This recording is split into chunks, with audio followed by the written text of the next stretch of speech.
Welcome, everyone. My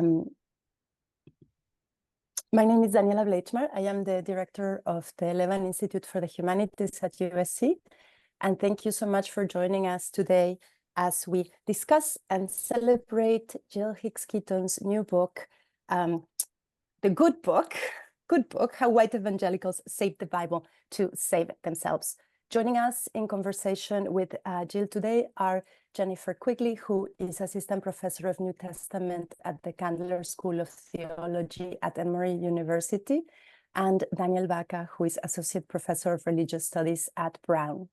And the conversation will be moderated by Richard Flory, who is the Executive Director of the Center for Religion and Civic Culture at USC. I do want to ask you if it's possible to turn on your camera, to please do so. It is always much nicer to be in community with humans on the grid rather than just static names. The format is quite simple. We will begin with Jill telling us very briefly about her book, just an introduction. And we did share an excerpt with everyone who reserved. So we hope that you had a chance to look at that, or you will be very motivated to do so after this conversation. After Jill introduces the book, we will have roughly 35 minutes for conversation in which Jennifer Quigley and Daniel Vaca will be asking questions. And then we will have roughly the last 15 minutes, 15 to 20 minutes of the hour for questions from everyone who has joined us. So I think that's it from me, with my thanks to Isabella Carr and Zach Mann from the Levan Institute for organizing the program. So Jill, I should also say welcome to USC as a rather new colleague, and many congratulations on your book, and please tell us about it. Thank you. Well, I'm so grateful to the Levan Institute for organizing this, and I'm so glad that Professors Vaca and Quigley were able to join us, as well as Professor Flory. So this book, I went and got it off the shelf in case I forgot what I wrote. Hopefully that won't happen, but it did come out last year. And so this book is... I'll introduce it for those of you who have not read it. It's a little bit of a sassy subtitle, How White Evangelicals Save the Bible to Save Themselves, because what I'm doing is offering an analytical category with which religious communities who scripturalize literature can be studied. And in my case study, which is White Evangelicals in the US, my main idea is that they're engaged in a respectability project in order to gain or protect moral authority in the US today. And so the book starts by arguing that the Bible has this nickname, good book. It's very popular, widely known nickname for the Bible. And what I say is that, well, we need to analyze how people make the Bible into the good book. So something that is ever benevolent, something that is conceived as universally positive for everyone. So that the literature is not inherently good, it has to be made so. And people can make it so in different ways to different ends. And this is important because the definition of good changes over time.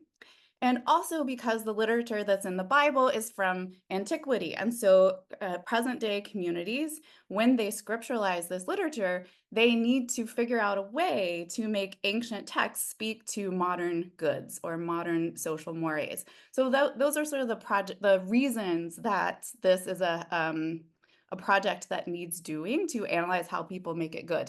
Now, I offer this term Bible benevolence in order to sort of have a descriptor for this phenomenon. So I talk about Bible benevolence projects or Bible benevolence moves, or say that people are engaged in Bible benevolence in order to have a term that describes a phenomenon that we all sort of know is happening, but I think need to engage in more analysis of how it happens, what those strategies are, and what the stakes are.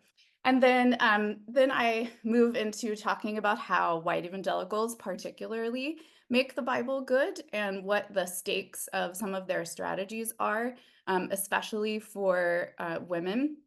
So I like to tell people that I originally conceived of this book. There was going to be a chapter on how people make it good vis-a-vis slavery, the history of slavery in the US. There was going to be a chapter on colonialism. There was going to be a chapter on misogyny. And then I started writing the book and oops, it's all about misogyny because it turns out I had a lot to say. So there's a chapter on how people make Jesus good for women. And then how to make Paul less bad, because part of the endeavor that people have to engage in to make the Bible good is to use, for women specifically, is to use Jesus as a model. So I explore what are the stakes, what are the consequences of seeing this ancient man in an ancient text as a model for treatment of women. And then people have to explain, if you're going to make Paul good for women, people have to explain statements that Paul makes that are uncomfortable or run up against modern mores, like women should be silent. And I want to use air quotes when I say Paul, because for those of you who are historical critics of or are familiar with historical criticism of the Bible, you'll know that Paul probably did not write some of the literature that's attributed to him in the Bible. But part of the fun of this analytical project for me is that I got to enter into the fiction that Paul did write everything attributed to him, because that's what white evangelicals are doing with these texts. And so in order to describe the moves that they are making to make Paul less bad, I have to see Paul as the author of all this literature attributed to him. And then I end the book with thinking about the ethical consequences of this ancient text or this collection of ancient texts becoming scripturalized and having effects on real people in real communities, and how this Bible that has become authoritative and is conceived of as and made ever benevolent, how that is and can be problematic because of the Bible's entanglement with colonialism, with misogyny, with these ills of society that do not match with how people are wanting the Bible to be used in society. Thank you all for being here, by the way.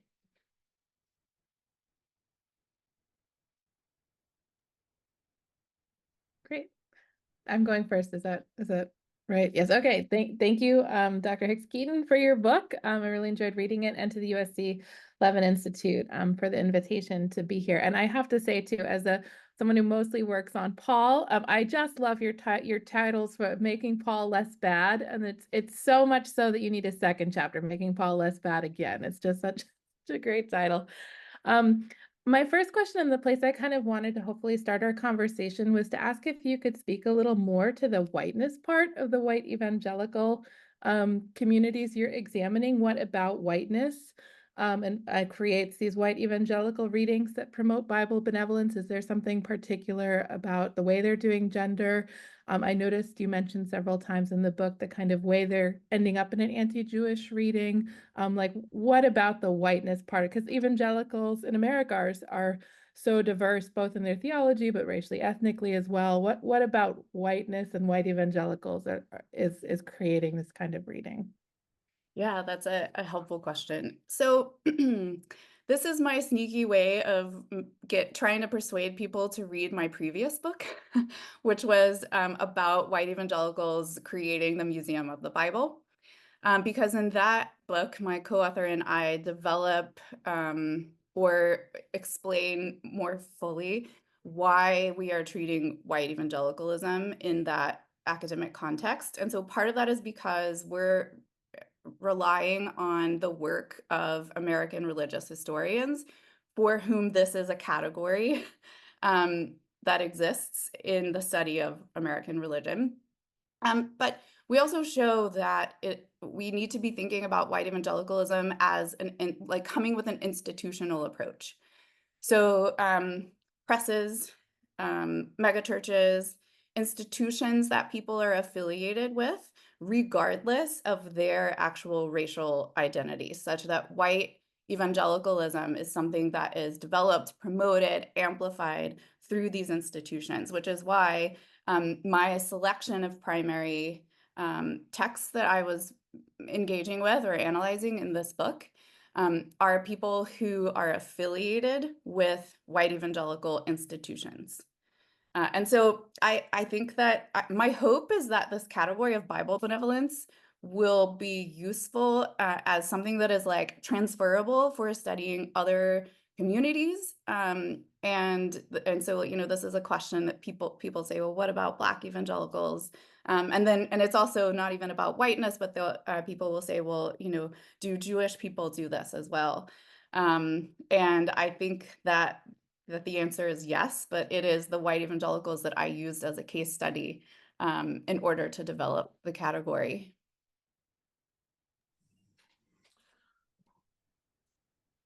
You want to follow up, Jennifer, or should I? Yeah, no, Okay. that's so helpful.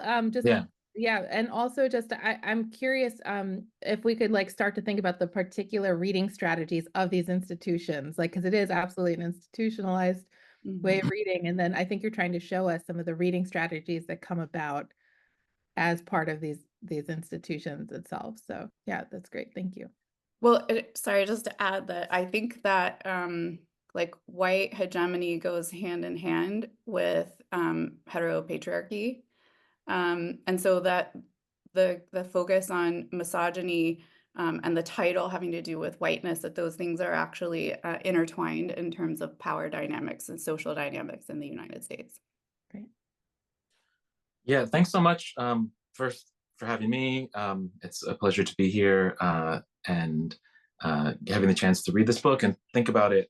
And thanks to both of you for the question, and then also for the your summary of the book. Can I call you Jill? Yeah. Jill, because you kind of preempted a question I had about what's included in the book, because you know there's a lot of bad things made good, I don't know, by evangelicals, right?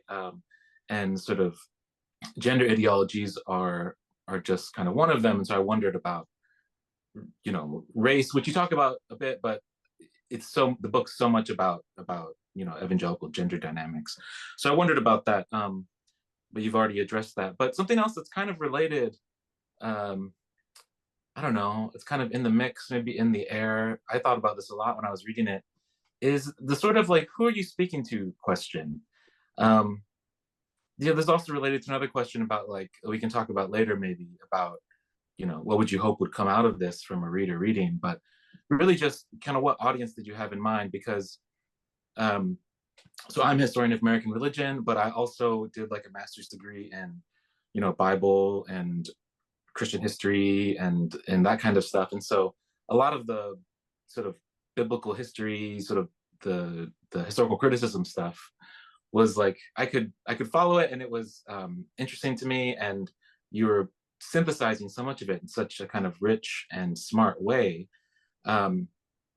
But the book doesn't seem to be just for scholars of historical criticism, right? You're also aiming for a broader audience. But then I was like, is this for evangelical women? Is this for, you know, books can had multiple audiences, but I'm just wondering kind of who you were, you know, who you wanted to read this and who you were kind of speaking to. Mm-hmm.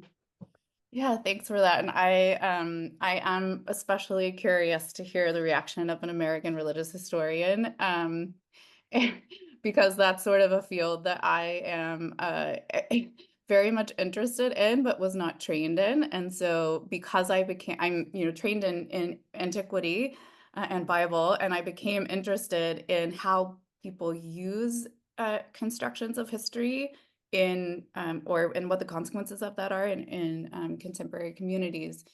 And now I've talked so long that I have forgotten my answer to your question. Oh, audience, sorry. Okay, so you know, everybody, maybe not everybody, I wanted to write a unicorn. That unicorn that is has popular appeal, but also makes a contribution to scholarly conversations.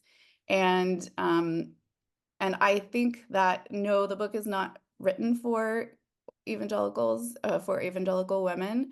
And it is written for scholars, but I'm also hoping that it will have a wider appeal. So, I mean, I wouldn't mind if they read it, but it is not aimed at them, for them. And part of the reason why is that, well, I've gotten some sort, you're not supposed to read the comments, but I have read some of the comments. And some of the comments from people who say that they are evangelical readers, they're unhappy that I have taken such a critical eye and left evangelicals with seemingly no resources, but rather just deconstruction. And I'm okay with that, because I see my role as a scholar here to analyze and describe and critique, but not for the purpose of making religion better. So that's not a goal that I have. But of course, I would love everyone in the US to read it, scholars and popular audience alike. I think this is kind of related, actually, then. Well, thank you for putting in a more popular book, the debunking of the like weird temple prostitution obsession that is just everywhere about like what's going on in Ephesus and stuff, because it's just so wrong and just so made up. But I was just so curious. I'm not familiar with a lot of these kind of primary sources you were working with from the evangelical community. And like, when and how are these folks engaging with biblical scholarship, if at all? Because it seemed like sometimes they were just like wrong or making it up, but sometimes they were like sort of sometimes echoing like the first steps of feminist or womanist biblical scholarship and then taking it in a weird left turn. And then it seemed like one or two of the folks you were engaging with would self-identify as biblical scholars. And I was just really trying to map out this contemporary interpretive community and how they're engaging with this broader contemporary scholarly community, because it was just ending up in such interesting and sometimes weird places. Yeah. So for those of you who haven't read the Paul chapters, let me just say that I make up this term orthodoxy to describe what some scholars who are evangelical biblical scholars, how they make up imaginary women in the past and then sexualize them in order to make the Bible good. But at the same time, that historical imagination actually regulates the behavior of women for the people for whom this is an authority. And so that's why it's orthodoxy. Okay, it's a play on orthodoxy.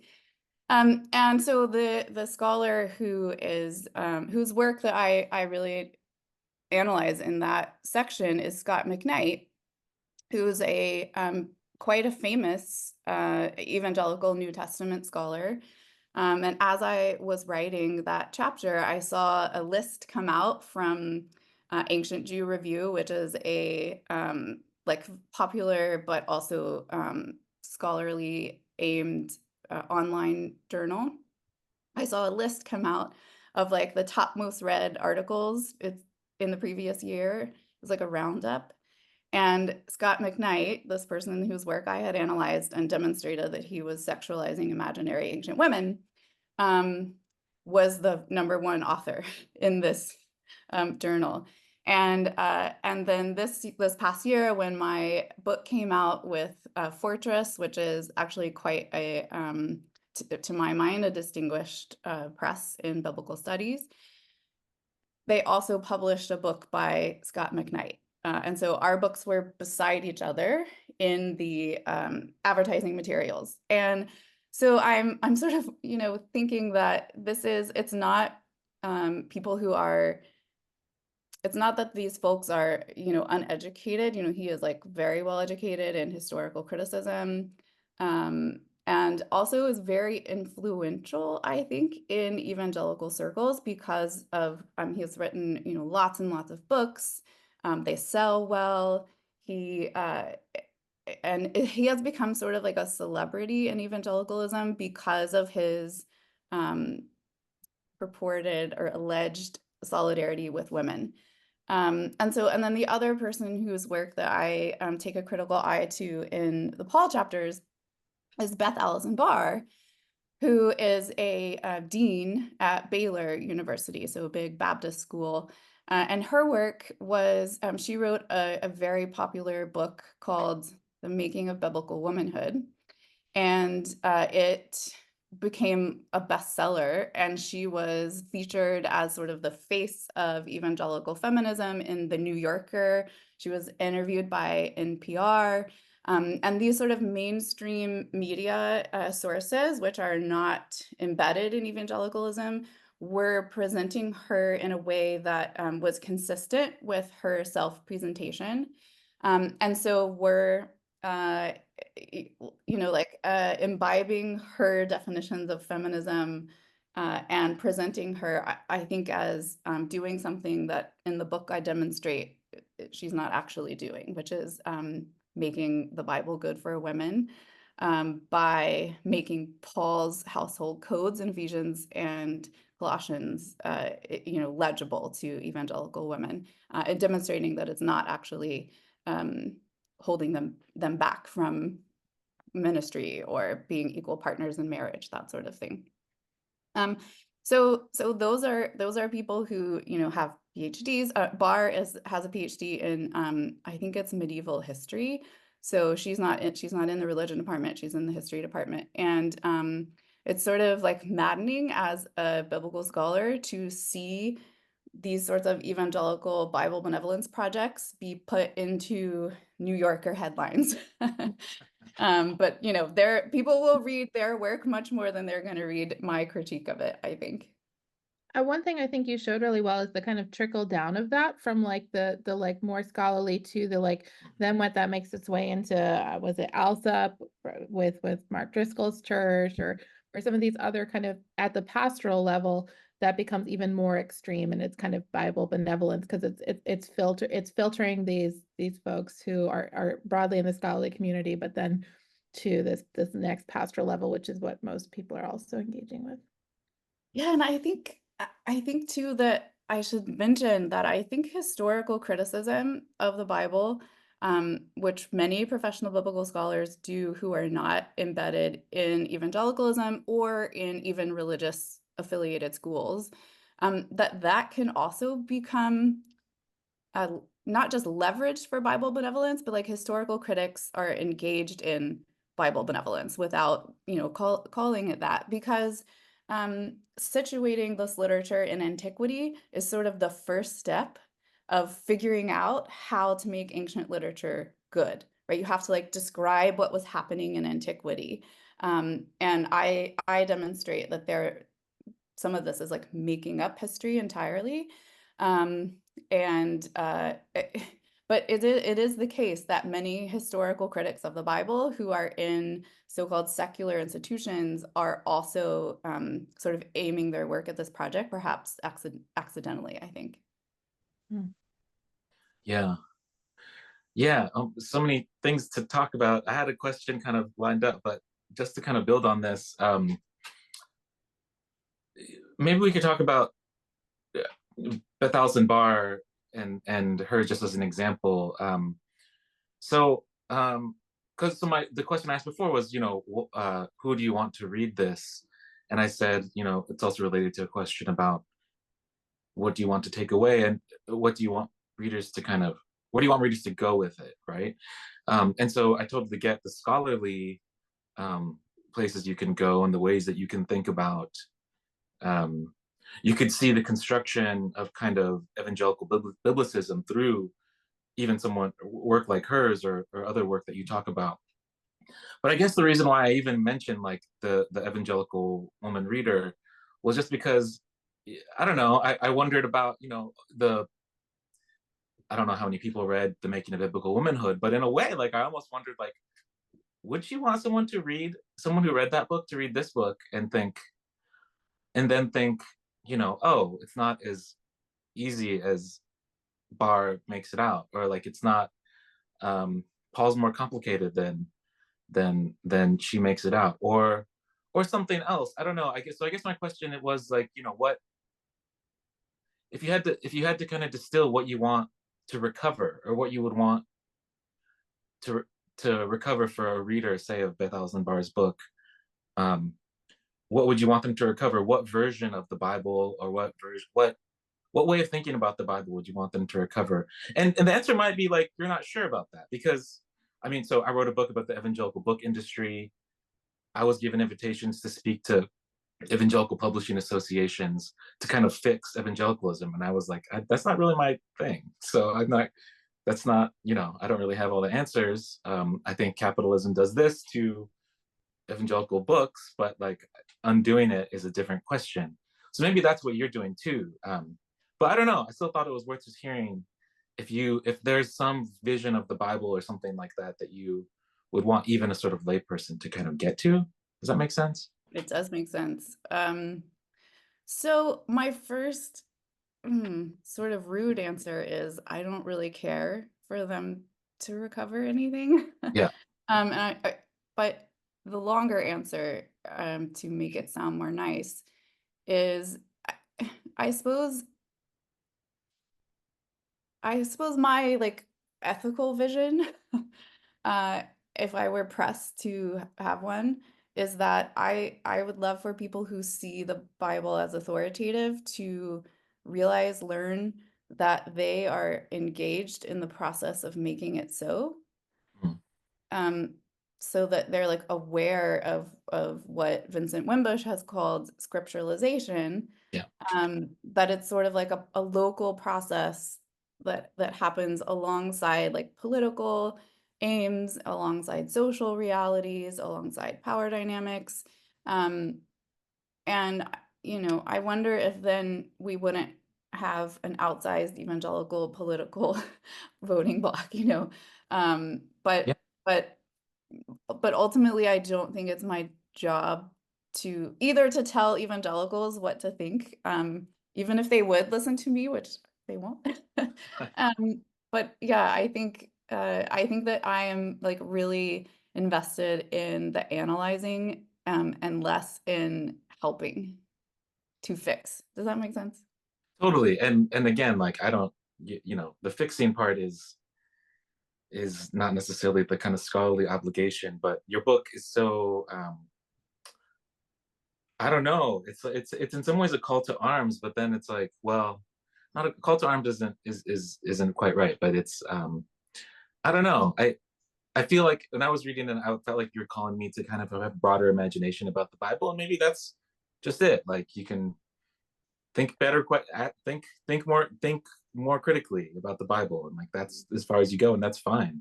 But sometimes we have like these like, I don't know, hidden, not hidden, but objectives in the back of our minds. I was also just inviting you into sharing, but yeah. I mean, I would love for domestic violence to disappear. I would love for abortion access to be healthcare access given to women. Those sorts of like ethical or political social commitments. But that's not, and so I suppose what I'm doing is demonstrating how problems like that can be pervasive and defended based on Bible benevolence. And then, but then I sort of, shrug and say, is that what you want? Well, yeah, and maybe I just had that partly in my mind too. I don't know how long before the book came out, but I read your review of Beth Allison Barr's book in Religion Dispatches, and that, I don't know, you talk about yourself a fair amount in that. But yeah, I'll just leave it there.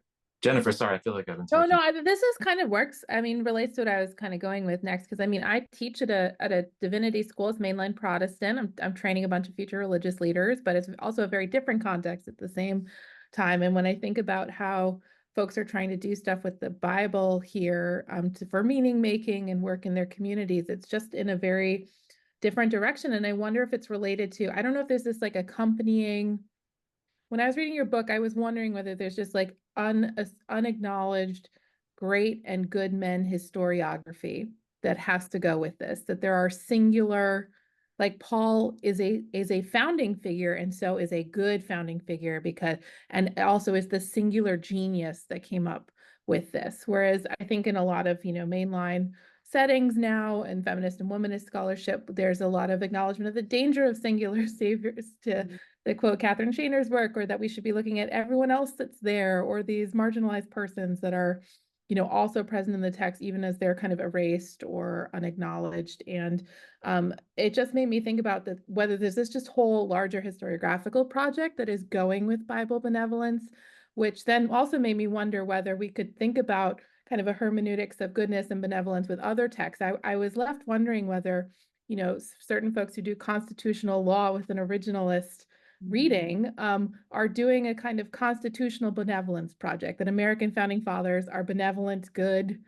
men who are, and the texts they created are good texts, and we need to do whatever we need to get to that good original reading and folks. Yeah. Yeah, and it's a helpful analogy, because they're also engaged in this, like constitutionalists are also engaged in this double project of, we have to figure out what they meant, like the intention of those authors, and also that intention must be applicable and good for people now. So they're like crossing a historical divide in a similar way that people who scripturalize ancient biblical literature have to explain. And sometimes that's actually quite a useful Bible benevolence strategy, and perhaps also with other texts that are being treated as or being made into fundamentally good texts, ever benevolent texts. Yes, that's a helpful analogy. And that what you just said there about the intent, like getting to the singular intent, that goes back to what you're saying about the whole of historical criticism, is that there's like a one right answer kind of scientism about that in biblical scholarship, that if we can just get to what Paul really, really, really, really meant, that one right answer, then we will solve everything. And it might be good or bad, but when you combine that kind of soul genius person and that one right answer that we might actually really be able to get to with benevolence, that's when the combination gets particularly dangerous. I think that's right. Yeah. Yeah, this is this leads me right to something I was thinking about a lot while reading, and that's the sort of the process that you're pointing to, which I love, by the way. So you asked, you know, what do I think about this book as a historian? And I love the way you invite people to think about history. So I wrote down this quote. You say, the task of a historian is to make visible the work that has gone into making the contingent seem natural, right? And the goodness of the good book is not a given. And, you know, I think that's some of the best history, I think, reveals the processes that make things seem natural, that show us how people arrive at the things that they do, right? There's this great article by Catherine Lofton, who some of you maybe know, called Why Religion is Hard for Historians and Why it Can Be Easier. And basically the article is just a call for paying more attention to the kinds of processes that you're paying attention to. So, you know, you're kind of ahead of the curve there. And so, you know, you're trying to help us see how you have to read the Bible with good goggles to see Jesus as anti-patriarchal or Paul as anti-patriarchal. But I guess my question was, and this is like, I don't know if it's playful or what, but, and maybe it's just like a fact, a comparative fact, is just to say, isn't the kind of project of reading the Bible with your objectives in mind or your assumptions in mind kind of just Christianity? Like, isn't that just kind of how you name your Christian group, and they're reading the Bible and trying to make the case that like the way they read the Bible is the Bible, right? So I was thinking about, like, I don't know, Roman Catholics reading the Bible and arriving at their particular polity and their hierarchical structures, or so they have a kind of a version of good goggles that are different than evangelicals, right? And I don't know, they're arriving at different, there's their hierarchical structure, their polity, particular doctrines like celibacy. And so I guess to make this a question, it was sort of, if all Christians are basically do some version of a naturalization process, right? A benevolence project, Bible benevolence project. What is it about evangelicals that's especially problematic or worth writing a book about? I have my own answers to that, and I can imagine your answers, but I wanted to hear what you have to say. you know, so in another place on page 165, you say that the people you're talking about are saving themselves from critique by teaching people how to read the Bible. And again, everybody's teaching people how to read the Bible, right? Whatever Christian perspective you come from. So what about evangelicals makes you you write a book about them? Okay. Yeah. I'm gonna jump in here real quick. Yeah. We're gonna answer this, and then we're gonna move on to see what people might have to challenge you with from the audience. But this has been great. Yeah, Dan, that's so this is where I'm hoping that this category of Bible benevolence will live beyond the confines of my book. Yeah. Because Catholics are also engaged in Bible benevolence, but they're doing it differently. And there are other sources of authority, which evangelicals, because of their commitments to the Bible as the ultimate authority, and also like comprehensive, right? So you like wouldn't look elsewhere. Yeah. Because of those biblical tenets, to me, it's really interesting because they've created fewer opportunities or fewer resources to make the Bible good.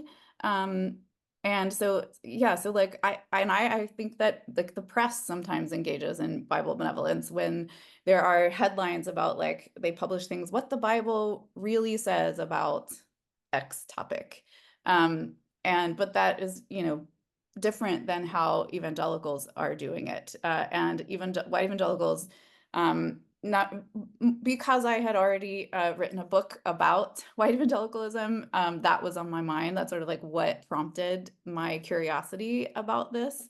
And I had the data for, and so that was one of the pragmatic drivers of my focus on white evangelicalism. But I also think that it's like kind of, they've created like a fun puzzle. Well, I don't know if it's fun for them, but I enjoy trying to engage in analyzing how they have put a puzzle together with fewer pieces than other religious traditions or denominations.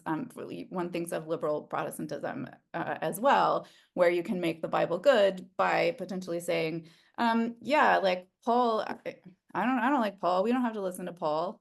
Yeah. They're like, you know, just self-consciously saying, I'm going to pick this other thing in the Bible over this one. Yeah. But evangelicals can't do that because of the tenets of evangelical biblicism. So it's like a harder project for them to engage in, and therefore, to me, interesting. Totally. Yeah. You know, Catholics would just call that process tradition or something like that. Mm-hmm. Yeah. But I have a chapter in my book about evangelical tradition, partly because they deny that they have tradition. It's all biblicism all the time. Yeah. Anyway, sorry. Right. Yeah. I really benefited from your book, by the way. Yeah. Jennifer, do you have anything to add to that? Yeah, no, just you cited this in your, I just want to shout out too, and you cited her in your book, but I think this goes so well with Angela Parker's book, If God Still Breathes, Why Can't I? And she takes on the doctrine of biblical inerrancy, particularly as a woman, a scholar, saying that that's where it gets in trouble, that like that particularly is a kind of white supremacist project that I think would go so well with the rest of what you're saying. Agreed. Wow. That was great. There's so much going on. I do have questions. I want to ask people to, I'm going to ask a couple questions, and then we'll have enough time for people from the audience to ask questions. But I think one of the interesting things that came to me as I was not reading the book, but listening to the conversation was, at root, this actually goes to the very emergence of evangelicalism in the early 20th century, then called fundamentalism, which was the fight over how you interpret the Bible. Mm-hmm. And so that makes me think, there's another project for you to do a historical piece of how this effort has changed, if it has, over time, or if it's just the same thing over the last 100+ years. I'd be open to either one being the case. I don't, I couldn't say off the top of my head. So I have a couple of related questions, but first, I think it's interesting that Daniel talks about book, book publishing and capitalism and that. And I've often called the evangelical world the evangelical industrial complex, which includes publishers, media, all sorts of media, schools, K through 12, seminaries, universities, now legal organizations that are fighting for their religious freedom, not really anybody else's, and on and on. It's this whole system that it's structured so that people within it that you're talking about and you use as your sources are both writing in their own self-interest and what they're constrained within that system, but also to further the interests of something called evangelical Christianity. And I'm curious about how, I mean, just the range of people that you use. So for example, the Greens from Hobby Lobby, which I would never have thought of them as biblical scholars. The Greens say, you know, they're not academics and they're not paid thought producers. Dan Kimball, who is both a pastor and a seminary professor, and frankly was one of the leading voices in the early so-called emerging church movement that was going to reform evangelicalism in the early 2000s, but I don't think it ever emerged. But he looks the same, by the way, as when I first met him 20 some odd years ago. I was like, and then, you know, Barr at Baylor and Scott McKnight, which I found fascinating that your book is in competition with his. I mean, that's an interesting move by Fortress. I guarantee you he's using you to pump his book to get more sales, because that's just how that system works. But so given that range of people and thinking not just their professional location in that system, but what do they have a similar project, but they're saying somewhat different things.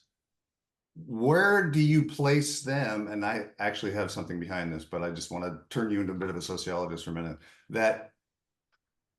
How do you see them fitting into this larger evangelical enterprise? Because evangelicals don't all agree on everything, even though they like it. Press and people like that like to sort of say evangelicals and it's all the same. But it's like, I'm just curious about that. It's like, how do you see these different, maybe competing ways to interpret the Bible as indicating anything bigger going on within evangelicalism? Yeah, that's a very interesting question. I think that so the reason that I wound up with 2 Paul chapters is because one of the phenomena that I noticed that was happening with making Paul less bad is that with the strict binaries in evangelicalism between man and woman, I noticed that people who were men were using different strategies than people who were women, in part because of the prescribed roles by the gender roles by evangelicals. But I think so they're doing it differently, Bible benevolence, but they have the same goal, which is to make these ancient texts scripture for modern folks. And I hope that I demonstrate successfully in the book that, especially with the Dan Kimball bit, that the reason that he's interested at all in making the Bible good for women, making arguments that it's good for women, is for his own reputation. So if you do a close analysis of his rhetoric, he describes a story in which he became interested in defending the Bible against critique because he himself was embarrassed. And so I think that even if there are different micro goals or different strategies of engaging in Bible benevolence, that ultimately it's about what is the same is that it's about grasping for or protecting moral authority that already exists. Because if the Bible can be critiqued, then it cannot be a moral authority, I think is what is happening there. Yeah, thanks for that. It's interesting. Yeah. I'm going to be really unfair with this question because I know you said you're trained in ancient, stuff I never read. But do you think, just looking at the stuff you've looked at, do you see any evidence of religious change among evangelicals, how they interpret, defend, et cetera, the Bible? Let me give you one example. And it's not based on biblical, well, maybe it is biblical interpretation. Christian education as a category within evangelicalism was founded by a woman. It gets popular. She gets popular. It gets successful. As it got successful, guess what happened to it? It became an identifiable educational category that people could slot themselves into to teach in colleges, in evangelical colleges and universities, and it became dominated by men. I mean, that's the history of it, and it's kind of fascinating to look at that. So that's a change in a not great way, but it is change. So I'm wondering if you see any, not necessarily that, but this Bible benevolence, are you getting any indicators of directionality of where evangelicalism might be going? So I don't know about the future, but this is reminding me of the thought that I had when you asked your prior question, which is or maybe what you said a minute ago about it would be interesting to do a historical project over the history of fundamentalism, evangelicalism, because the definition of good changes over time, right? So like this is a project that where analyzing Bible benevolence is something that is attentive to change because social mores change. And so I think that is one reason that analyzing difference over time would be interesting. Mm-hmm. Yeah, so if we're going to go to Kenneth Francis, so Bible benevolence is the dependent variable, and the independent variable is all this stuff that happens around it where they have to keep making it okay. Yeah, like societal changes. Yeah, interesting. Kenneth.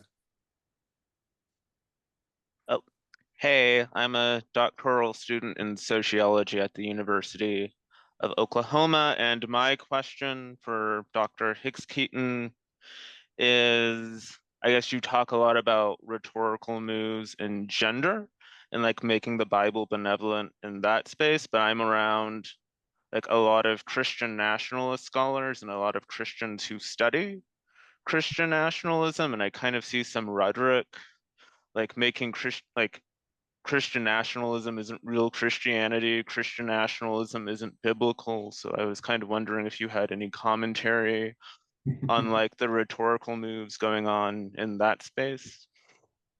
Yeah, I mean, so I'm persuaded by the notion that Christianity is what Christians do and think.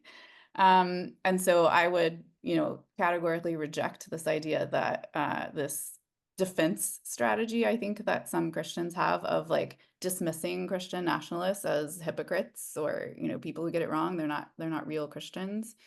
And so in that sense, I suppose it's a way of keeping Christianity, it's like defining borders around Christianity and who counts and who doesn't, but it's in their self-interest because they don't want to be affiliated with Christian nationalism.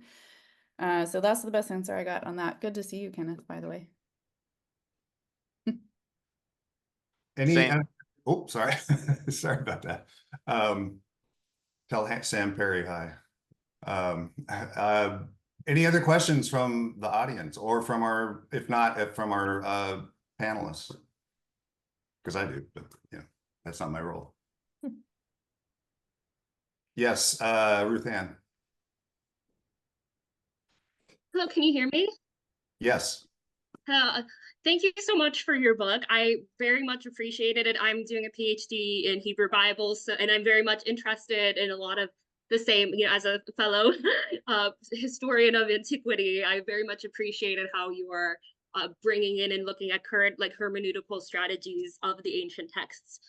So I wanted to know if you could sort of clarify, we've discussed some of about historical criticism, and I wanted to know if you could clarify sort of how you view your own readings that you're offering in the book. I thought a lot of your readings were very fresh, especially in the chapter on Jesus.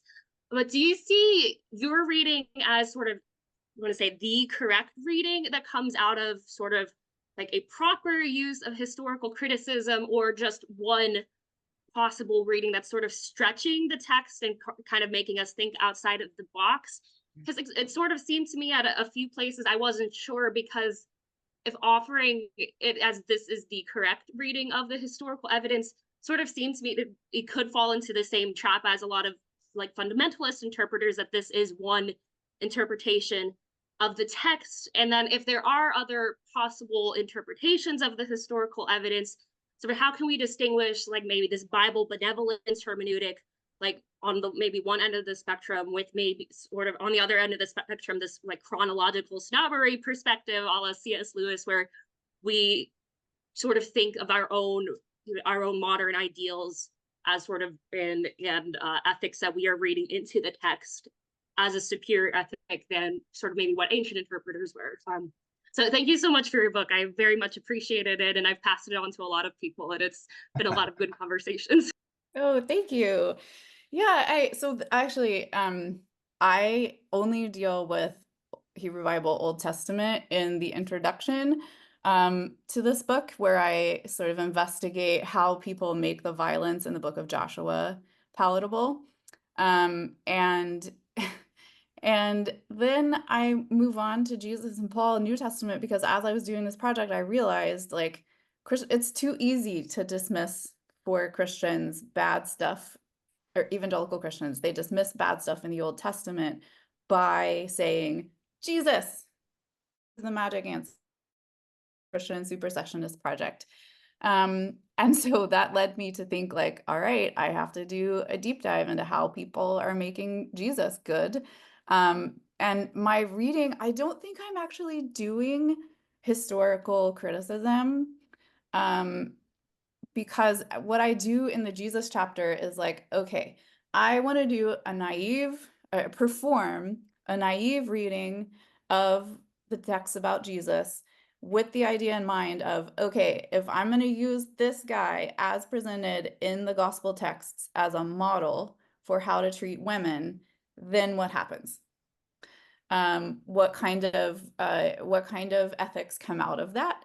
And so I'm a little bit doing what evangelical Christians are engaged in as like sort of a performance.